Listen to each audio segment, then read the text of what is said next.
ஆவியானவரையுமே நாங்கள் வரவேற்கிறோம். அப்பா, புதிய நாளுக்காய் மக்கள் நாங்கள் நன்றி செலுத்துகிறோம். ஏசாயா 55வது அதிகாரம் 8-9 வசனங்கள். என் நினைவுகள் உங்கள் நினைவுகள் அல்ல, உங்கள் வழிகள் என் வழிகளும் அல்ல என்று கர்த்தர் சொல்கிறார். பூமியை பார்க்கிலும் வானங்கள் எப்படி உயர்ந்திருக்கிறதோ அப்படியே உங்கள் வழிகளை பார்க்கிலும் என் வழிகளும், உங்கள் நினைவுகளை பார்க்கிலும் என் நினைவுகளும் உயர்ந்திருக்கிறது.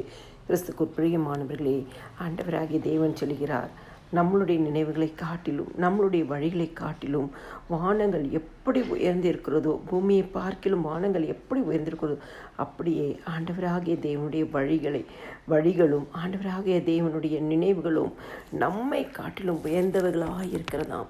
இன்றைக்கி நம்ம அநேக நேரத்தில் நம்மளுடைய வழிகளின்படி, நம்மளுடைய எண்ணங்களின்படி, நம்மளுடைய நினைவுகளின்படி ஜெபிக்கிறோம். ஆனால் கர்த்தருடைய கரத்தில் நம்ம ஒப்பு கொடுக்கும் பொழுது கர்த்தர் காரியங்களை வாய்க்க செய்வார். சங்கீதம் 37:5 சொல்கிறது, உன் வழியை கர்த்தருக்கு ஒப்புவித்து அவர் மேல் நம்பிக்கையாயிரு, அவரே காரியத்தை வாய்க்க பண்ணுவார். ஆண்டவராகிய இயேசு கிறிஸ்துட்ட உங்கள் காரியங்கள் எல்லாவற்றையும் ஒப்பு கொடுத்துட்டு நீங்கள் அமைதியாக இருங்க. உங்கள் வழியை கர்த்தருக்கு ஒப்பு கொடுத்துருங்க. அவருடைய நாமத்தை நீங்கள் விசுவாசிங்க.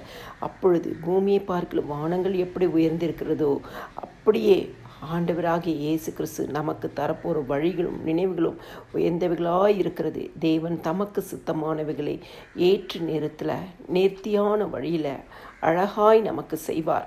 காரியத்தை வாய்க்க பண்ணுவார். எல்லா துதியும் கனமும் மகிமையும் ஸ்தோத்திரமும் என் ஆண்டவராகிய இயேசு கிறிஸ்து ஒருவருக்கே செலுத்துகிறேன். ஆமேன்.